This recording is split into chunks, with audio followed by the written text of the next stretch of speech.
Hi everyone, today is June 22nd, 2019, and this is the Duel Assessment, your podcast for Yu-Gi-Oh! Duel Links. My name is Green Ranger, and this week we're going to be discussing the MiniBOX Guardians of Rock. That's the main content we have for this week. It came out earlier in the week, introduces some new things and support for some old archetypes, specifically Magnet Warriors. But we'll be talking about every card in this episode. Previously, I think I was splitting up the mini boxes and whatnot, but now this episode I'm going to talk all about that set. Additionally, there's new campaigns going on this week. We've got Fantastic Pegasus, Duel Quest. There's also Doug Dimmitt Duel with his deck of the week. This week we are talking Steel Swarm Neo, so that's a real competitive ranked deck, or even some tournaments you have used in the past. So that is not really a casual deck of the week, but it's more for the competitive mind. We're also going to talk about the Yu-Gi-Oh! News YouTube show, talk about some things about that. But mostly, we're going to be talking about cards from that box.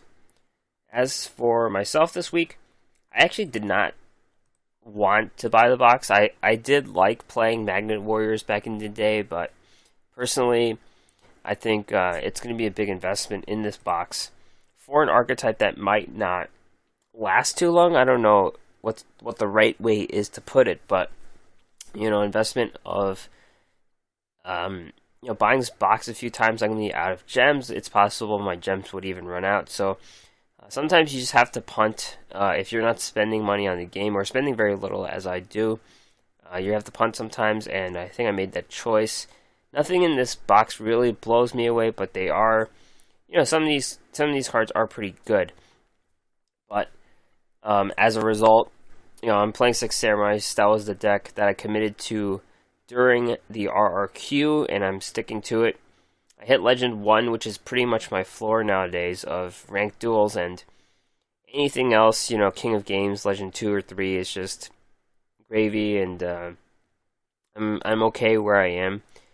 Otherwise, not too much to say. I've just been very busy, I guess, nowadays, so that's going to affect some other parts of this podcast, which I will mention briefly just for this week. But I also, in terms of Duel World, Fantastic Pegasus, I auto-dueled him a lot, and I think I have all his rewards. I may be short one manga Ryuran, but I have all of the Cyber Dragons, which is pretty much what you're doing it for if you're a returning player, because he does have a collection of rewards that had some older cards and mix of some farm cards, mix of some new cards as well, so a bunch of things. A lot of esports this week in Duel Links Meta, but I will only mention the Meta Weekly. You could go on Duel Links Meta to check out the other tournaments they have. They seem to be branching out with the tournament reports, so you can check out all the decks there. But in terms of Duel Links Meta Weekly 77, this came out, I think, when the box was just released or something, June 19th, and some of the archetypes may not have been refined at that point. People didn't really know what the best decks were, so it's kind of tough to compete with the existing archetypes that did have full support or have been optimized to a new level. As a result, you've got a lot of Sub-Terrors, Kwakimeru, Red Eyes, and even Six Samurai. Some new additions this week, Amano Stun. This has to do with that new Spirit card. DK put out a video, and it's pretty good, I guess, so it is a tournament-worthy deck. 2 of them made the top 32. Triamids, 2 made the top 32 as well as Magnet Warrior. So those are the 2 main, archetypes that are making a splash in this tournament so far. I don't know if Dark Magician would, but Dark Magician did get a new card too, so we'll see where that ends up. First place, Vizcaya BL, Light and Dark Spellbooks. So Light and Dark Spellbooks has been a thing. Level 4 Silent Magician versus level 4 Dark Spellcaster. Typically, I think the decks I saw in the past, they ran 2 breakers and 1, it's either Kaiku or Magical Something. This deck actually runs 3 breakers, so you have your full complement of Breaker or Silent Magician for when you choose to swap out what with Light and Dark. Very good skill. Interesting thing about these 4 top decks I'll mention is that they're all Light and Dark or Mass Tribute, and those are drops from Luminous and Umbra, and I just can't get them, so it's something that needs to be fixed or addressed. Second place, Emra 5494, Mass Tribute Sub-Terrors. This is a typical Sub-Terror deck. You got 2 Umastrix, 3 Stygo Kraken, 2 Golem Sentry, 3 Nemesis Warrior, 2 Econ, 2 Drowning Mirror Force, 3 Paleozoicanedia, 3 Sub-Terror Final Battle. So, playing against Sub-Terrors, I realized that Black Rose Dragon is very good because once you blow up their board, they can't really come back. So this deck actually prepares itself against Black Rose Dragon pretty well. The 2 Econs and the 3 Paleozoicanedia. They will, disrupt the tuner or whatever and prevent the Synchro Summon from happening. So those are really good cards to check out against Black Rose Dragon. Third place, Mava, Light and Dark, 6 Sams. 6 Sams have evolved to this form. I personally am not playing this version, but, you could play this. This is the more common version now. You see 3 World Legacy Clash, which is the combat trick, and only 1 6 Samurai United. So the card draw aspect is pretty much out the window. There's not much card draw left. So Light and Dark aspect, you have 3 Anishi, those are light monsters, and 1 Iru, which is dark, and 1 Legendary Secret. My deck runs Kizaru, which is an earth monster, and Kizaru doesn't really fit in this deck. Kizaru has synergy when it's special summoned, so my deck runs Powerful Rebirth and things like that, so this one doesn't really have synergy. When you put it away from World Legacy Clash, it's just getting banished, and I don't think it's getting special summoned again, so it makes sense not to put that card in this deck and maximize your Light and Dark synergy for sure. And third place, Willipino, Mass Tribute Sub-Terrors. This is a special one because it includes Tsukuyomi, which is a new spirit card, and the Golem Sentries are out of the deck. The 2 have been cut for the Tsukuyomi, and it lets you flip your cards up again. So when you normal summon it, you get your face down monster. You take your face up monster and you change it to face down. So you get to reuse your abilities, basically, for Sub-Terrors.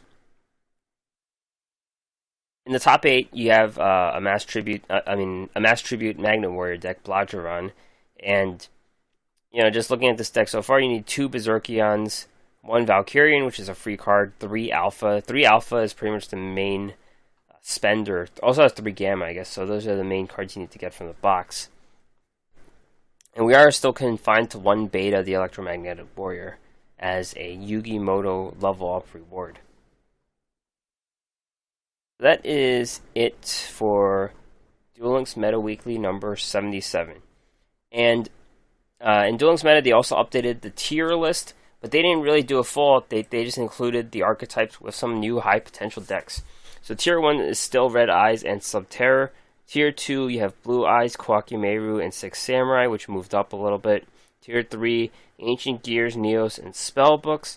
And they've added high potential decks, Magnet Warriors, Dark Magician, Triamid, and Elmano's Stun. Those are all decks that showed up in the tournament. I don't think Dark Magician showed up, but it probably showed up in some other tournaments to warrant it being in the deck, this tier list deck. All right. So, in regards to podcast question of the week, we did not have a podcast question of the week due to work-related burnout. I'm not sure if it was burnout or what, but I was working a lot in the middle of the week, and I just forgot to do it. And at some point, I realized it wasn't worth doing it because I'll just be going over this whole box, this whole episode. So, real life gets in the way sometimes, and that is what happened. So maybe next week we will have a question of the week to ask everyone. I'm sorry if you missed out. Everyone missed out, I guess, so I guess I'll apologize for everyone for not being able to participate, but sometimes these things happen, and I'm not sure if things are getting better because things are changing at work, so I have to deal with the change firsthand. So we will see. They're probably. I'm not going to skip out on a podcast question of the week 2 weeks in a row for sure, but yeah, there is no question of the week this week. Now we're going to get to the mini box Guardians of Rock. Go over every single U, R, and SR, and all the other archetypes that pique my interest. There's a big archetype in this box that is very fascinating but memey, and that is the Legendary Dragons, which we'll get to that. We'll spend enough time on Legendary Dragons, but I want to say that they're not as bad as they seem to be. But that's a teaser for later. Right now, let's get to the URs and SRs of Guardians of Rock. First up is Berserkion, the Electromagno Warrior. Level 8 Rock, 3,2800. Cannot be normal summoned or sent, must be special summoned from your hand by banishing Alpha, the Electromagnetic Warrior, Beta, the Electromagnetic Warrior, and Gamma, the Electromagnetic Warrior, from your hand, graveyard, or face up on the monster zone. You can banish one level 4 or lower Magnet Warrior from your graveyard, then target one card your opponent controls and destroy it. If this card is destroyed by battle, or if this card in its owner's possession is destroyed by an opponent's card effect, you can target one of each of your banished Alpha, Beta, and Gamma Electromagnetic Warriors and special summon them. So, Magnet Warriors work by filling things up with the graveyard, typically. Their graveyard deck. Rock cards do have support in that regard as well. And there's a little combo you do to get these cards out. While we mentioned Alpha, Beta, and Gamma, Alpha and Beta are new cards in this set, each SRs, so you're going to want to dig through those. There's also Beta, which we have one of. That's kind of a limiting factor because that one of is needed to get the UR out. So if you haven't gotten Yugioh to level 33, you should make sure you do that. And then there's also the accessory card Delta. Delta is available in the card trader, I believe, and that card can help as well. And Delta is not used in Berserkion, but it is definitely a card that supports the whole deck. And you definitely want to use the old Magnet Warriors as well, the normal ones, just to have enough bodies around. But this card is strong because it doesn't have a limit on how many cards you can destroy. It's just how much ammunition you have in your graveyard to use to destroy things. Destroying things is not better than Banish nowadays because there are Neos Fusion things in the graveyard and there's a lot of graveyard resurrection, so you could destroy it and then they could just bring their Blue Eyes White back, right? So things like Paleozoic, Canadian, Econ also exist to disrupt this card. It has 3,000 attack. It can get over your Blue Eyes if you use Beatdown on it. Tie that binds. I'm not sure what the best skill is for Magnet Warriors, but it's an okay card. It's good. It's good as an ace monster.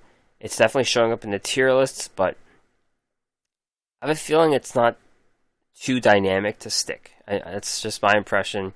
The deck obviously has a lot of choices. The deck can evolve further. There's a lot of things you could do with Graveyard Disposal. You can maybe even resort to Grass is Greener. I'm not really sure what the best way to build Magnet Warriors is. But in the leaner decks, you're going to be limited in your ammunition unless you recycle your monsters or you unbanish them, you send them back. This card does have a benefit though when it's destroyed. You bring those 3 monsters back and then you could just do it all over again. That's pretty cool. But overall, I don't think this is the best card. It definitely is good, but it's not the best card in my opinion. The next UR is Debris Dragon, level 4 Dragon Tuner, 1000 attack, 2000 defense. When this card is normal summoned, you can target one monster with 500 or less attack in your graveyard, special summon that target in attack mode, but it has its effects negated. It cannot be used as synchro material except for a synchro summon of a dragon monster. The other synchro material cannot be level 4. So, this is a lot like Junk Synchron, except there are more limitations. It's a level 4, Junk Synchron is 3, and this only makes dragons. So, the only limitation is that it's not a level 4, so you can't make Stardust Dragon, which is a level 8, right? This works out with Akiza, Dark Verger in the graveyard. You can make a level 6. The problem with level 6 is we've only got three Dragon Tuners. That's Iron Chain Dragon, Dragoonity Vajrana, and Dragoonity Gay Bulge. So, this is a UR that only works for 3 monsters. I mean, you could go level 7. You could get your Black Rose Dragon out, sure, but there are easier ways to do it. Ultimately, this is just a filler UR. It's the worst one of these 3 by a huge margin, so it's just a filler UR. Magician Navigation, trap card. Special summon 1 Dark Magician from your hand, then special summon 1 level 7 or lower Dark Spellcaster from your deck. If you control Dark Magician, except the turn this card was sent to the graveyard, you can banish this card from your graveyard, target 1 face-up spell or trap your opponent controls, as its effects negated until the end of the turn. So, Dark Magicians did see play when Epigami released some new cards. Dark Magic Curtain is a card that exists, so they can be pretty explosive. This one's flexible. It has a Dark Magician girl, and I mean that's just a suggestion in the card art, but you can run that card. You could run Dark Burning Attack, which is a Dark Magician girl card. So this allows some flexibility. You don't have to be only playing your Dark Magician. You could also play Breaker from your deck, so it's a level 7 or lower Dark that everyone seems to be playing nowadays. It has some back row control. So, this could get Dark Magicians on the board. I don't think it will make Dark Magicians ever a tier 1 deck, but it's definitely an option. And the second ability, you could disable a face-up star trap card for that turn. That's pretty good against continuous things, which we are seeing nowadays quite a bit. So this is a pretty good card too. Especially, you probably want to fish for 3 of those as well if the Dark Magician deck becomes pretty good. Move on to the SRs, which are pretty much the same things as URs in a MiniBOX. Thought Ruler Archfiend. Level 8 Synchro Summon, Psychic Synchro, no tuning requirements. Specifically, 2700 attack, 2300 defense. If this card destroys a monster by battle and sends it to the graveyard, gain life points equal to that monster's original attack in the graveyard. During either player's turn, when a spell or trap card is activated that targets exactly 1 psychic monster and no other cards, you can pay 1000 life points. Negate the activation if you do destroy it. So this is level 8. It works very well with Akiza, Junk Synchron plus Psychic Tracker. So you get your 3 plus 2 plus 3, and you get this card out. Which gets extra 600 attack, so it comes 3300. Plays around any single target back row. So Econ, Paleozoic, Canadia, Floodgate, they all get hit by this card. Not Treacherous though. Treacherous hits 2 cards, so it's probably good enough for Psychic Synchros. Psychic Synchros can pretty much run a few different things. I think I played Junk Berserker, the one that destroys 2 cards. This is another option for level 8. You can maybe even run Psychokinesis again because you're gaining life points for destroying things. So, you have your extra life points. This one does use 1000 for each protection, but having Psychokinesis could work for this life gain. There's an old psychic mechanic, but Psychokinesis is just too. It's out of the meta, but it's never really a bad card for what it does. Amulet Dragon, level 8. Dragon Fusion, Dark Magician plus a Dragon Monster, 2900 attack, 2500 defense. Must be fusioned with the above fusion materials or with the Eye of Timaeus, and cannot be special summoned by other ways. If this card is special summoned, target any number of spell cards in any graveyard, a minimum 1, and banish them. If you do, this card gains 100 attack for each card banished by this effect. If this card is destroyed, you can target one spellcaster in your graveyard, special summon it. So this is a legendary dragon card that works with the Eye of Timaeus. It could be the only reason why you run this card, but what happens is this is very good against the meta. You can send any number of spell cards in the graveyard and banish them. This beats spellbooks outright. Once you play this card, you beat spellbooks because Spellbook of Fate doesn't work anymore, so that's their main removal. You beat Neos because, well, you don't beat Neos, but you get rid of their protection. You also do stuff with Koakimeru, so they don't reuse those cores. So it sits over 3,000 with beatdown. It brings back Dark Magician when it's destroyed. This could be a package card where you run it with Blue Eyes or Red Eyes. I don't know. Like Eye of Timaeus plus Blue Eyes. Because Eye of Timaeus doesn't require the other material, so you never know. This could, I mean, with Blue Eyes and Red Eyes, you could just also use the Red Eyes Fusion. So things like that. Or they just run polymerization, or with the Hex cards, I forget what they do, but this could be a part of a Dark Magician package, I'm seeing it as. Alpha, the Electromagnetic Warrior, level 3 rock, 1700 attack, 1100 defense. If this card is normal or special summoned, you can add one level 8 Magna Warrior monster from your deck to your hand. You can only use this effect once per turn. During your opponent's turn, you contribute this card, special summon one level 4 Magnet Warrior from your deck. So, this is the tutor for Berserkion, and that was one of the weaknesses of Magnet Warriors. You needed the big monster in your hand. And this is the tutor. So this is a very important card. You want 3 of these in your deck. Important thing is it's level 3 and not level 4. And the quick ability is to special summon the level 4 from the deck. So I think all of these electromagnetic cards are level 3. So you're going to have to go back to the older Magnet Warriors if you want to use that quick effect. Gamma, the Electromagnetic Warrior, level 3 rock, 800 attack, 2000 defense. If this card is normal or special summoned, you can special summon one level 4 or lower Magnet Warrior monster from your hand except for Gamma. You can use this effect once per turn. You can tribute this card and special summon level 4 Magnet Warrior from your deck during your opponent's turn. So this is part of the chain as well, a combo piece to get the 3 monsters onto the board. This is also essential because it does facilitate special summoning a Magnet Warrior from the hand. And then you could just do your Berserkion play. All these cards, these 2 Electromagnetic Warriors, are very vital to the plan. As mentioned before, you only have 1 beta, so that's a limiting factor. That if you lose the beta, you're going to have to get that back. But Berserkion does reuse them from the graveyard, so it's not the end of the world if the beta gets destroyed, and you still have these 2 other cards to make Berserkion. This is an SR of a new archetype called the Triamids. Triamid Master, level 4 rock, 1800 attack, 700 defense. Once per turn, you can send one face-up Triamid card you control to the graveyard, target one set card on the field, and destroy it.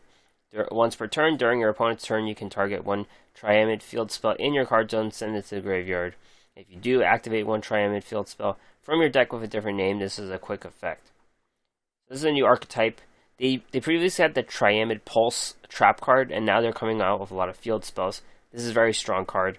It has back row control, 1800, and the field spell typically adds 500, so it's a 2300 typically. And then you can play field spells straight from the deck. This is also present with the R Triamid cards, but this one has more back row control because you could hit the set card. You could destroy set cards with this card pretty much. So very strong card, and this is a card that they typically run 3 of in the competitive Triamid decks. The next SR is the card that killed Yami Yugi. It killed Yami Yugi, and then Yugi got sucked up by the Seal of Orichalcos. That's Guardian Eatos, level 8 fairy, 2500 attack, 2000 defense. If you have no monsters in your graveyard, you can special summon this card from your hand. You can send one of your equip spells equipped to this card to the graveyard, then target up to 3 monsters in your opponent's graveyard, banish those targets. If you do, this card gains 500 attack for each monster banished by this effect until the end of this turn. The card that works really well is the equip spell here. It's an N, Celestial Sword Eatos. It's a Noble Arms card. Gains 500 attack. And then when it's sent from the field to the graveyard, you can target Eatos. It gains 500 for each banished monster. So it's going to get 1500 from this card, because Eatos is going to banish 3, typically. And it also gains 15 there, so it's going to be 3000 there, so it's going to be 5,500. That's very good. Unfortunately, Yatos doesn't do other things. It just becomes a really huge beat stick. Um, you could use Shinzeng Hu, or you could use Treacherous to kind of clear the way. I think that's what you want to do with this card. Um, Power of Guardians is another choice. That card will give this card protection though, so maybe you could play that instead of Shinzeng Hu. Or you can maybe even use the bamboo cards. I don't know, but this is a equip strategy, and it comes out for free, which is pretty good. And there's also Dread Scythe, which is the dead version of this card. So a lot going on here. The strategy is basically just becoming a huge beat stick, which, I mean, you have to account for back row, you have to account for hand disruption, and all those things. But when cards get too strong, when they get really strong, buffed with Power of the Guardians, whatever, they can be competitive. So I'm not going to roll this card out for sure. But having it come from the hand is always difficult instead of coming from the deck, but then it would be too OP, of course. So, I don't know. Maybe you could run the deck with Treacherous Trap Hole, Shinzeng Hu, things like that, and then just hit them for the one-turn kill. Next card is Suko Yomi. It's level 4 Dark Spellcaster Spirit, 1100 attack, 1400 defense. Cannot be special summoned. When it's normal summoned or flipped face up, target one face-up monster on the field, change that target to face-down defense. Once per turn during the end phase, if this card was normal or flipped summoned face up, or normal summoned or flipped face up this turn, return it to the hand. So another spirit monster. This one did see play right away in a deck that won 4th place with Subterrors. So I feel like you could also use this card to reuse other flip effects. So like Sazank or Gale Lizard. It's a slow control card, and it'll go back to the hand each turn. I felt like Subterrors were already sending things back and flipping themselves up again, but this just gives it another turn if you want to do it twice per turn, I think. So I think that's the point of this card. It is a good addition to Subterrors. Next card is Black Dragon, level 8 Rock, 2500, 3000. Cannot be normal summoned or set.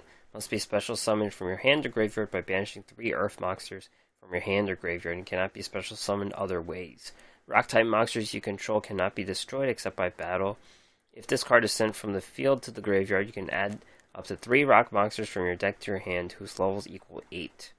You can only use this effect of Black Dragon once per turn. So this could work with any Earth attribute actually, but rocks have synergy with this card specifically. It could work with Magnet Warriors or Gem Knights in a package after they've been destroyed. So you could banish them from the graveyard, so that comes out for free as a 2500, and it provides protection for all your rock monsters. Prevents them from effect destruction essentially. It also works really well with Release from Stone, which is a trap card that works with rock monsters, and you could recycle them and then reuse them again. So, pretty good card. I'm not sure where it'll fit. I don't think it's gonna be a card that you're gonna see a ton of, but they might be like a one of in Magnet Warriors or one of in Gem Knights. Triamid Cruiser spell card, field spell. Each time a rock monster is normal summoned, gain 500 life points. If a Triamid monster is normal summoned, you can draw 1 card and discard a card. If this face-up card in the field zone is sent to the graveyard, add 1 Triamid monster from your deck to your hand. You can use this effect once per turn. This does a lot. There's like a switcheroo ability, so you could draw 1, discard 1, that has synergy with rocks in general. It tutors, so you could tutor the Triamid monsters directly from your deck, so you can pick anyone you want. And it even gains life points, which isn't much at all. It's the least important ability, but it is not nothing. So this is definitely a card you want to go through again if you're playing Triamids. And finally, Catapult Zone, a field spell. Once per turn, if a monster you control would be destroyed by battle, you can send 1 rock monster from your deck to your graveyard instead. Very flexible card.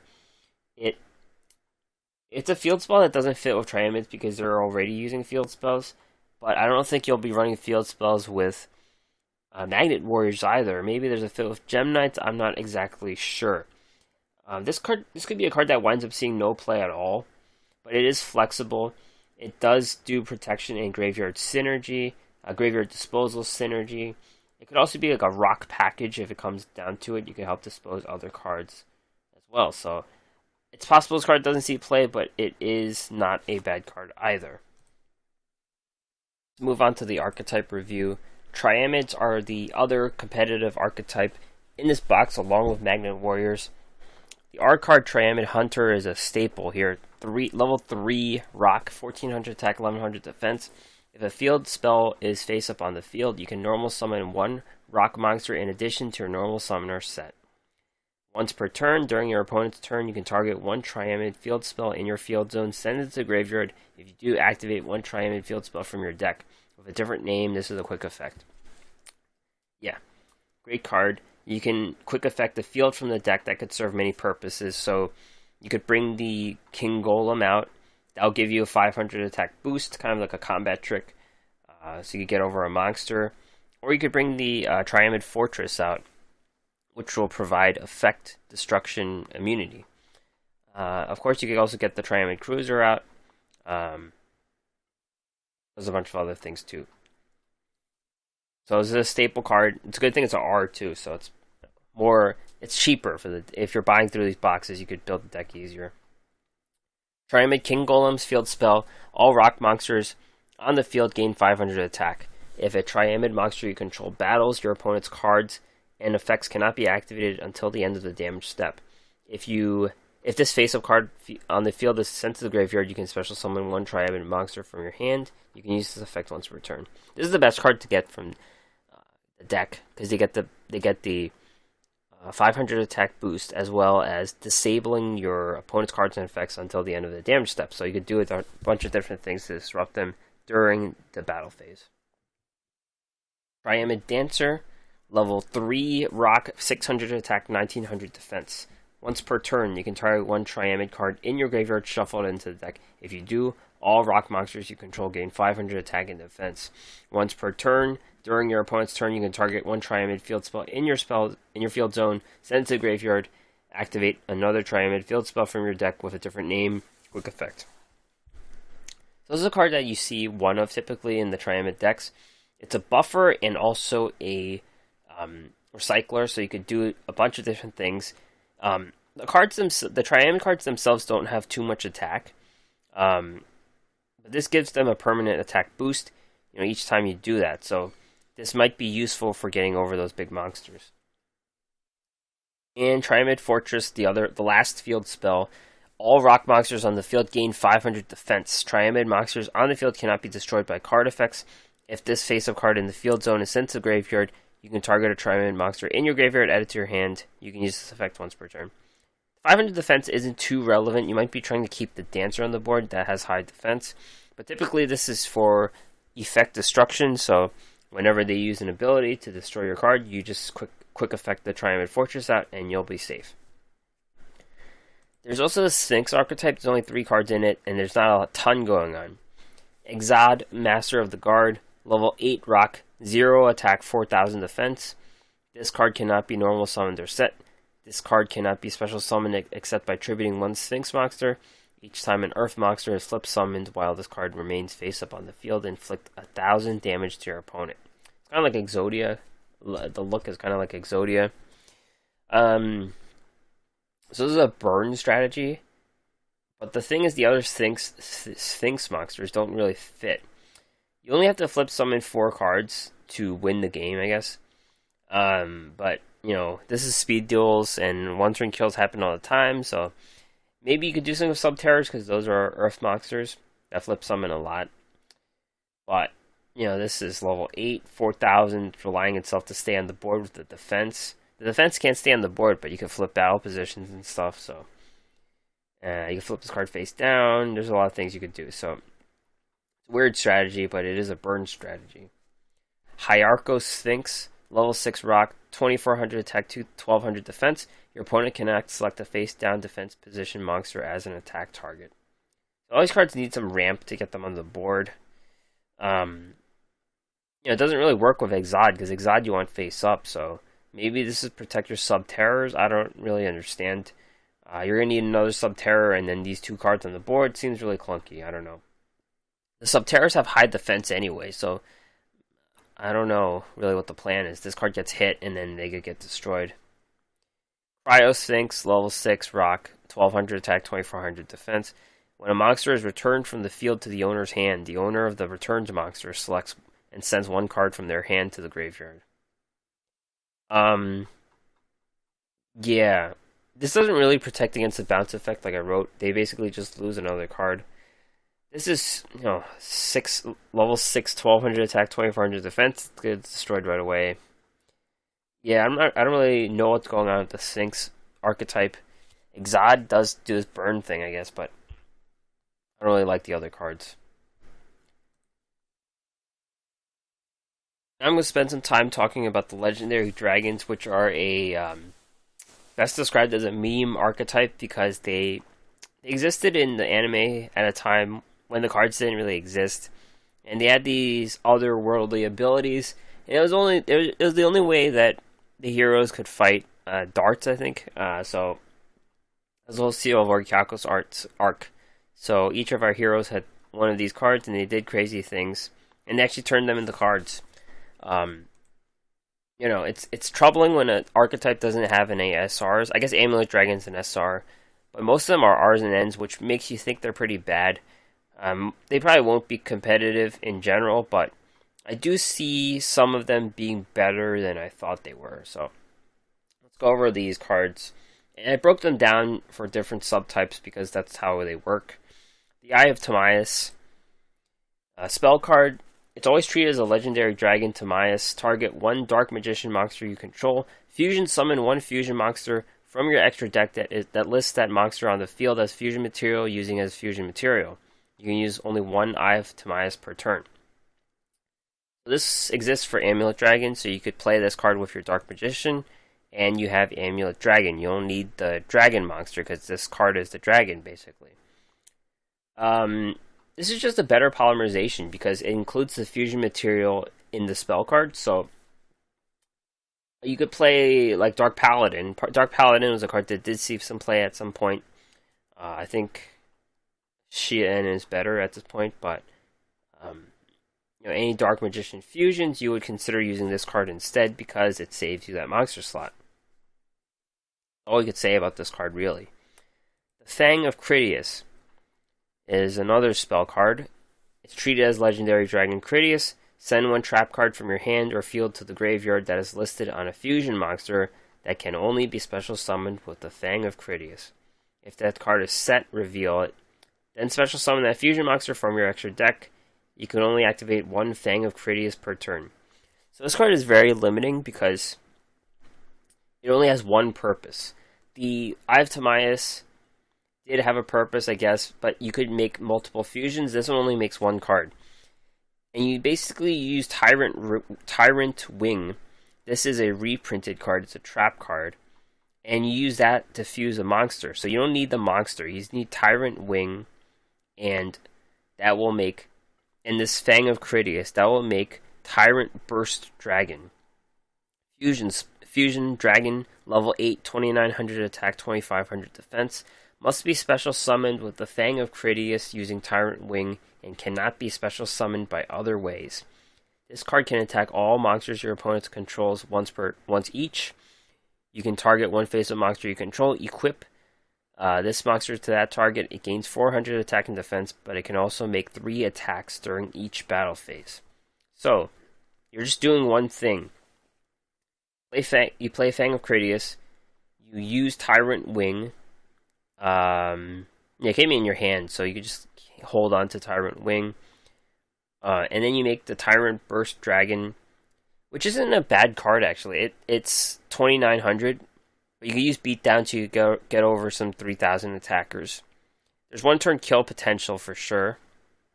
It's going to hit everyone, or you could equip it to a Blue Eyes, and then use that to hit 3 times. So, it's clunky. You need to run your Fang of Critias. You need to run your Tyrant Wing. You need to run some other monster so they could get this ability, but there is one turn kill potential here. There is something here. And finally, the Claw of Hermos, which is the most flexible of the monsters. It makes a bunch of different equip spells, basically, that are fusions. This card is always treated as Legendary Dragon Hermos. Send one monster from your hand or field to the graveyard of the type that is listed on the fusion monster that can only be special summoned by the Claw of Hermos. Then special summon that fusion monster from your extra deck. You can only use once per turn. So, this is Joey's card. There's 4 of them here, 4 weapons you can make. Goddess Bow, level 4, Warrior Fusion, 1500 attack, 1600 defense. Must be special summoned by the Claw of Hermos using a Warrior monster. Cannot be special summoned by other ways. When this card is special summoned, target one other face-up monster on the field. Equip this card to it. While this card is equipped to the monster, by this effect, negate the first effect activated by your opponent during each battle phase. Also, after that, the equipped monster can make a second attack during that battle phase. While this card has some attack and defense, it's not just going to stand there. So you need the other monster on the field to use this card. And they don't gain the 1500 or 1600. They just gain the ability to negate that first effect and hit twice per turn. And that's pretty good, I think. It could play over the opponent having one back row, so you negate that. Or it can even negate Sphere Karibo. And then they hit twice per turn. And you see a lot of warriors nowadays. So, I mean, they're not the most meta type, but there are a lot of warrior monsters played. So, this could be a sneaky card. You just need Claw of Hermos, and you're running your warrior deck, and you're fine. So this is not clunky at all, I think. You don't need the other card, basically, if you're playing warriors already, so not bad, I think. Red Eyes Black Dragon Sword, level 7, Dragon Fusion, 2400 attack, 2000 defense. Again, this doesn't really matter. Must be special summoned by the Claw of Hermos using a dragon monster. Cannot be special summoned other ways. If this is special summoned, target one other face-up monster on the field, equip it to it. It gains 1000 attack and 500 attack and defense for each dragon monster on the field and in the graveyards.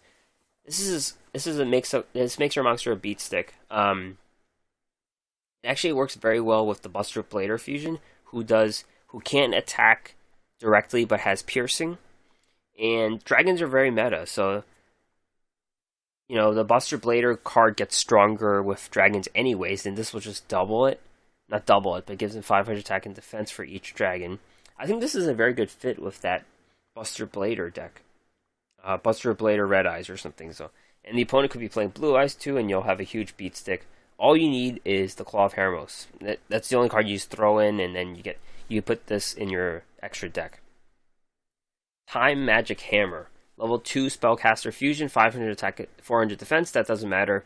Must be special summoned by the Claw of Hermos using a Spellcaster. When this is special summoned, target one face-up monster on the field, equip it.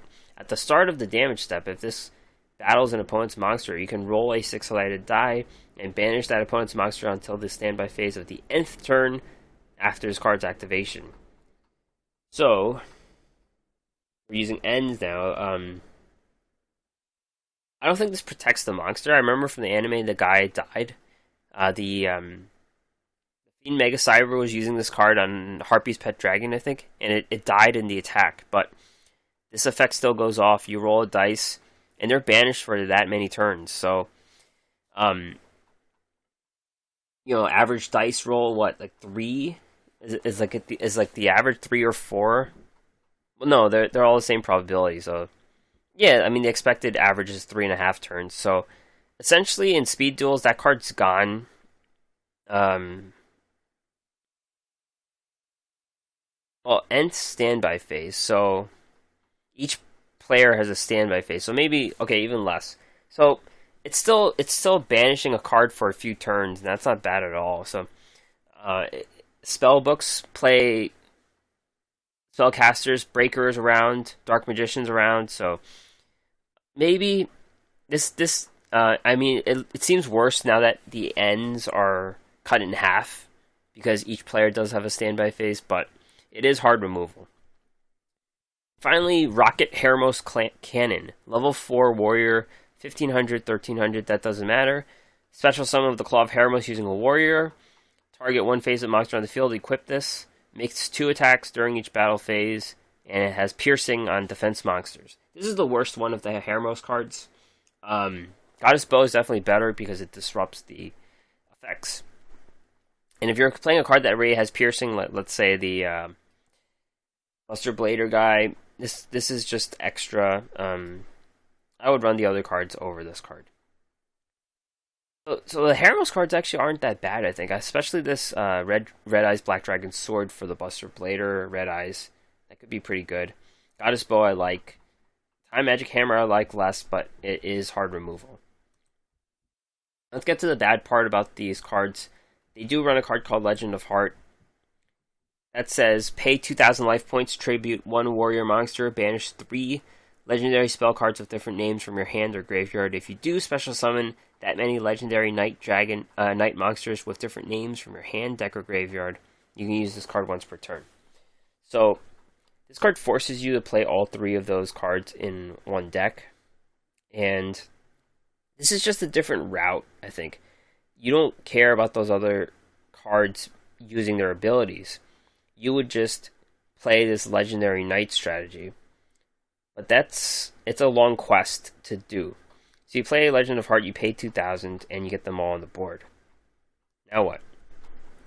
So, Legendary Knight, Timaeus, Critias, and Heremos are all the same monster. They're all level 8 warriors, 2,800 attack, 1,800 defense. They can only be played with Legend of Heart. When they're special summoned, you can target a face-up spell or trap on the field and banish it. When this card is targeted for an attack, you can set 1 spell card from your graveyard and set it. So, I guess they kind of existed to destroy the Seal of Orichalcos, so that's kind of why they have that ability.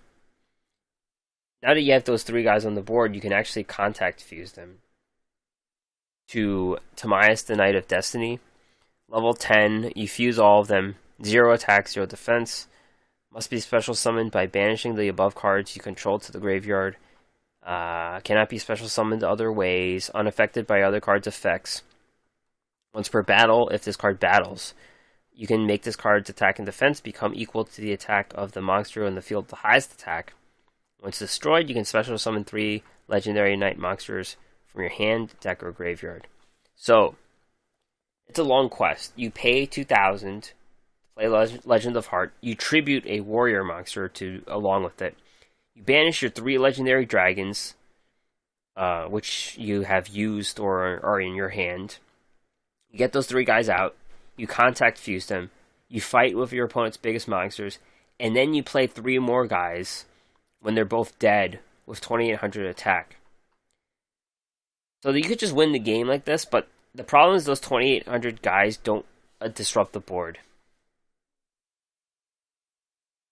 Yeah, they target the face-up cards, so they don't target face-down cards. You could just Wall of D or Drowning, Mirror Force them, get rid of them. So that's the whole strategy here.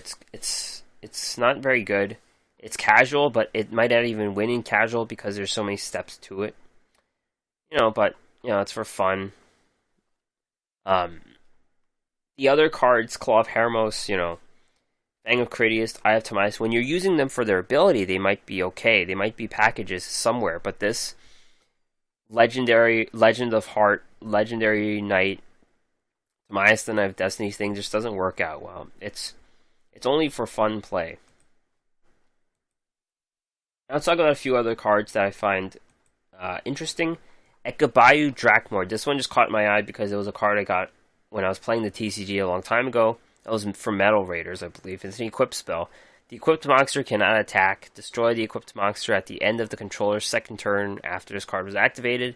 At that time, this card is returned to the hand. This has stall written all over it.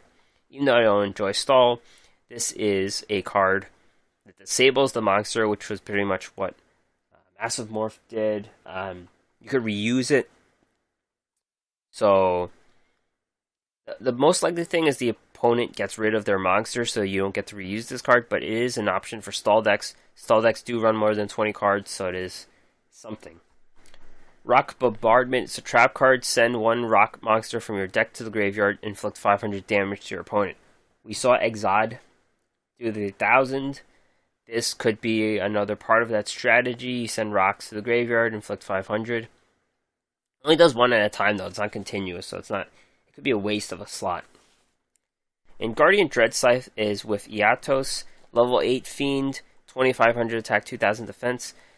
Cannot be normal summoned or set, must be special summoned by its own effect, and cannot be special summoned other ways. If Guardian Iatos is destroyed by battle or card effect and sent to the graveyard, special summon this from the hand. When special summoned, you can equip Reaper Scythe, Dread Scythe from the deck to this card. You can't normal or special summon monsters. If this card is sent from the field to the graveyard, send one card from your hand to the graveyard, special summon this from the graveyard. So this becomes a beat stick because Dread Scythe says gains 500 attack for each monster in both graveyards. So this is, like Iatos was also a beat stick, so it comes pretty strong. But the problem, of course, with this card is it only comes out if Iatos is destroyed and this is in the hand. So not coming out from the deck makes it from... If it came out from the deck, it would be pretty good, near OP. Now it's kind of difficult to play it even, just because that hand consistency, it needs to be in the hand. So otherwise, just a big beat stick with an equip spell. So that is it for the Guardians of Rock mini box. Like I said, I'm not playing this, I'm not buying this box at all, so I could save up for the next big box. I am a person who does not have much, so I will skip it, and I think I'll be fine with my decision skipping on this box. Now we're going to move on to the PvE and PvE content of the week. That's Fantastic Pegasus. It's kind of a way for Konami to brag about the success of Duel Links because they are the dev, so they kind of speak through Pegasus. He's enjoying himself. And there are new toon cards. Typically when they have these events with these awards, they have cards from different sources that you could use for different things. These are all toon cards, so I'm only going to talk about 4 of the cards. Some of them being new cards, some of them being reprints, not reprints, but cards we could get 3 of. The main draw is Toon Cyber Dragon, level 5, Machine Toon, 5 stars, 2100 attack, 1600 defense. If your opponent controls a monster and you control none, special summon this card from your hand. Cannot attack the turn it is summoned. While you control Toon World and your opponent controls no Toon monsters, this card can attack your opponent directly. So we never got Cyber Dragon from Zane, because it would have been too good at the time, I think. But this is pretty much Cyber Dragon with the ability, the Toon thing where it can attack when it's summoned. It's pretty good with Toon Kingdom, so you keep on the board. And it hits for 2100, which is pretty high for Toons. I mean, there's the red eyes now, but it hits better than Dark Magician Girl. And it's ramp too. Cyber Dragon was always known as ramp, so you could kind of use it to get a bigger toon out if you wanted to. But 2100 attacking directly, that's only 2 turns and you're good. So pretty good card for toons. It's an immediate fit. Toon Gemini Elf, 4-star 1900 toon. Cannot attack the turn it is summoned. If Toon World is destroyed, destroy this card. While you control Toon World and your opponent controls no Toon monsters, it can attack directly. If this card inflicts battle damage to your opponent, discard 1 random card from your opponent's hand. So yeah, this one, it actually adds up to 4,000 with the Cyber Dragon, so you can play them both. This one is worse because it could get destroyed by them wiping the card off the field, so its lifeline is tied there, whereas the Toon Cyber Dragon wasn't. But it does have hand disruption, which is something we haven't seen a lot of in Duel Links, so hand disruption is always nice. Toon Barrel Dragon, this is a card from a previous event. Deck Tech's favorite card. He used to play this card all the time with 3 stars of motion. Toon Barrel Dragon, he played that for a while. Level 7 Machine Toon, 2600 attack, 2200 defense. Cannot attack the turn it is summoned. While you control Toon World and your opponent controls no Toon monsters, it can attack directly. Once per turn, you can target 1 card in the field, toss 3 coins, and destroy it if at least 2 are heads. So, again, this one is quite strong. It was very good with 3-star motion because you could get it out for free, pretty much. Lifeline's not tied to the Toon Kingdom, again, or Toon World, and then it has the removal ability of Barrel Dragon. A pretty good card. And Manga Ryuran, level 7, 2200 attacks, 2600 defense.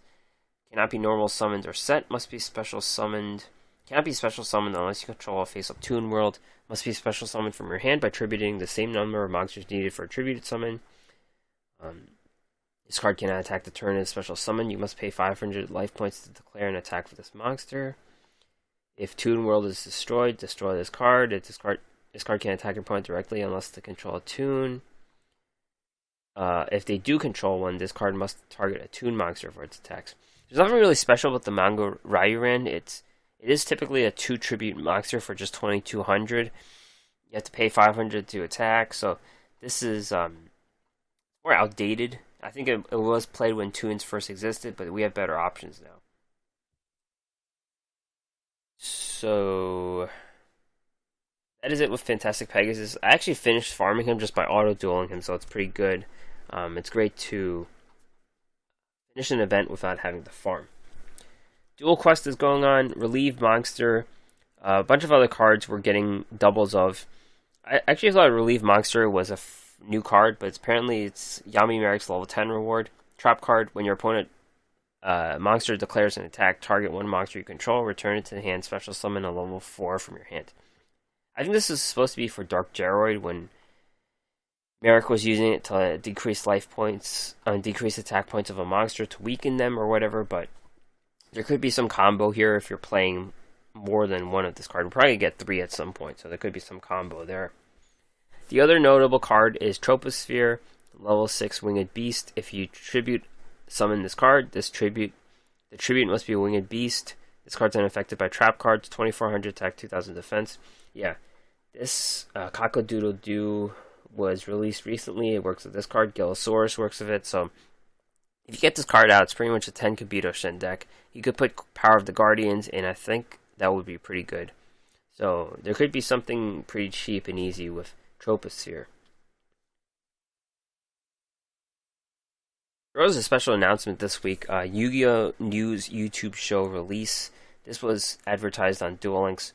It's a vlog, a 5-minute vlog with 2 Konami employees or Yu-Gi-Oh! Players. I'm not really sure who they are, but they discuss everything Yu-Gi-Oh!, the TCG, an art exhibition, cereal, and merchandise. They advertise merchandise a lot. One thing that kind of got me was they only used one camera, so they didn't.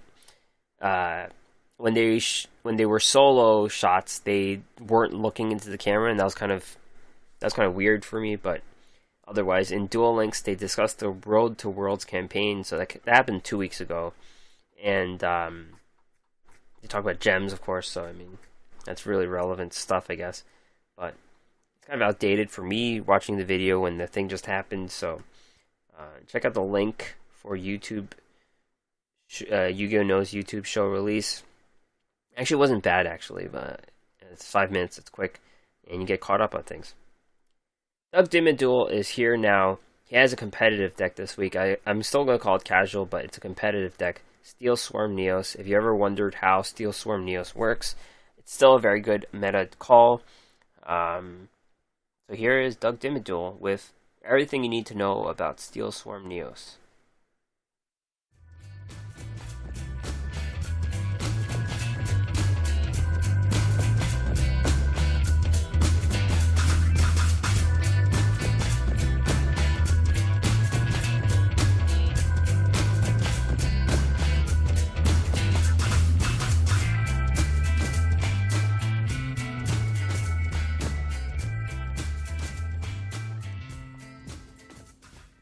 Hey there, this is Doug Dimmadule with Doug's Casual Deck of the Week. This week we're going to keep up with the trend of all the crazy Brave Neos decks and want to do another variation of that one. It's pretty competitive, it's pretty fun, and it's an archetype that's pretty underused lately, and I don't see why it's not used more in competitive play. But if you haven't figured out what I'm talking about the Steel Swarm archetype. There are some very, very good cards involved with that. It's a more tribute-based approach.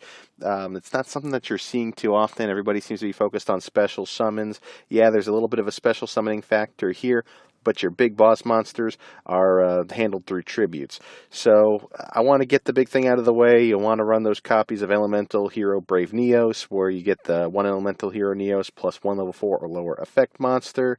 You know the whole thing. This is basically in almost every tech that you're seeing on the ladder right now.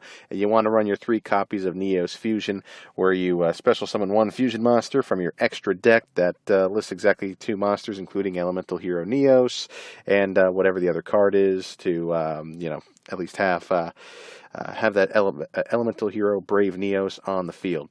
So as for your staples, you're going to run your 3 copies of Elemental Hero Neos, your copy of Bacon Saver, which you can banish it from the graveyard to negate an opponent's attack, and then your AD Changer, which during your turn you can banish this card from the graveyard and switch your opponent's monster from either defense or attack position, or one of your own too if you feel that you need to.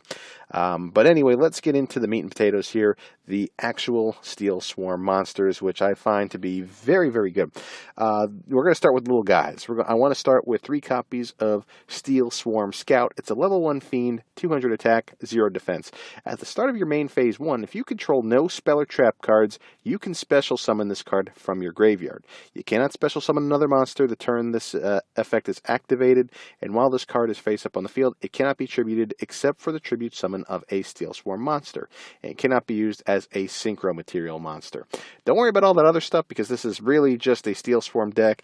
What I like to do is if I have a Neos Fusion card, Steel Swarm Scout is the level 4 or lower effect monster that I like to send to the graveyard. I'm not going to have any set spell or trap cards in my zone, so the next turn I can special summon my Steel Swarm Scout from the graveyard to the field and hopefully get into a tribute play with one of my Steel Swarm boss monsters.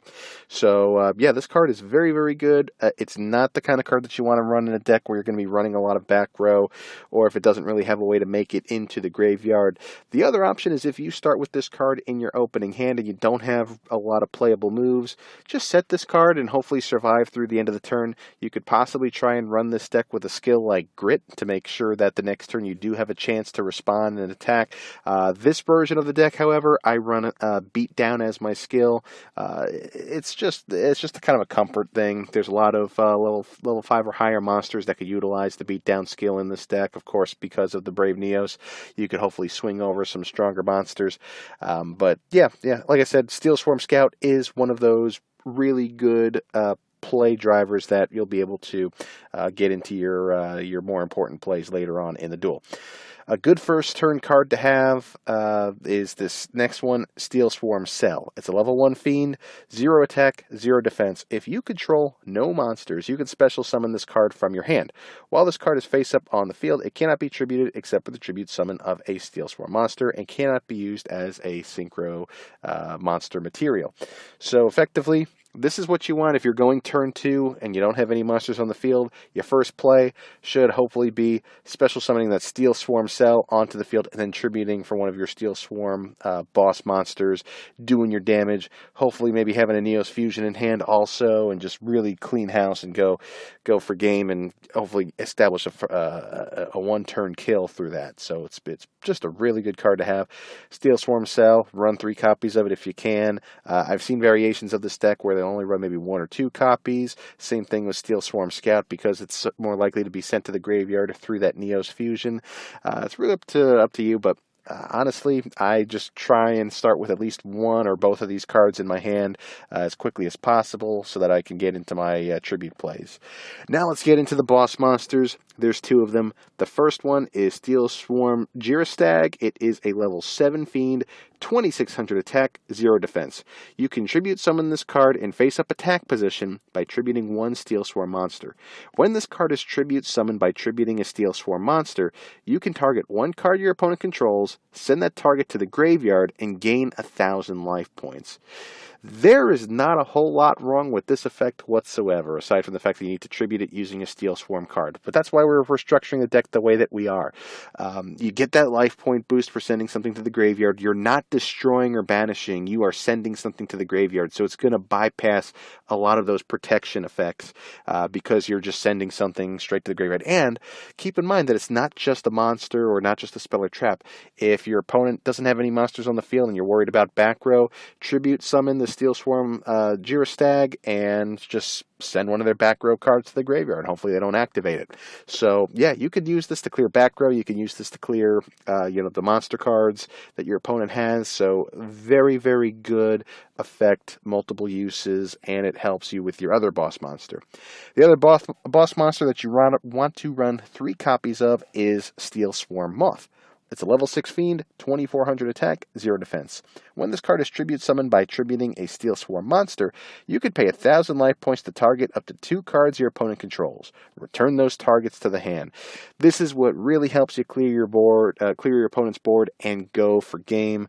If your opponent has a monster and a back row threat, feel free to just pay the 1,000 life points, because if you need to gain any more life points, you could always try and tribute for a Steel Swarm Jira Stag and boost 1,000 life points. There's so many ways that this works out, but Steel Swarm Moth has been a huge, huge game winner for me. So what does an ideal opening hand look like?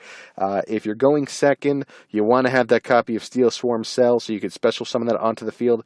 Then you contribute into Steel Swarm Moth if you have that card in your hand, and then hopefully after that you could finish it off by using a Neos Fusion, get that Brave Neos onto the field, and from there you essentially just use your beatdown skill, swing for game. Your opponent should really have no cards on the field because you sent everything back to the hand using Steel Swarm Moth.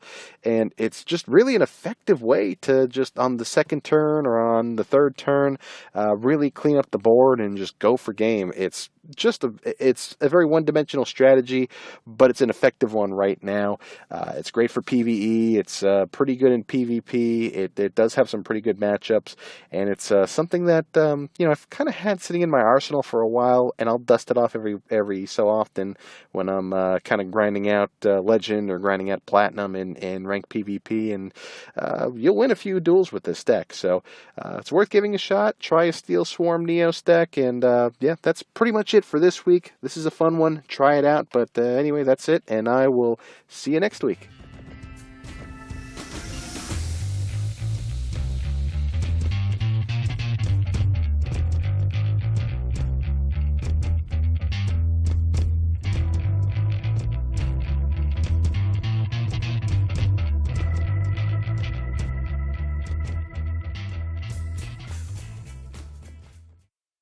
Alright, thanks Doug.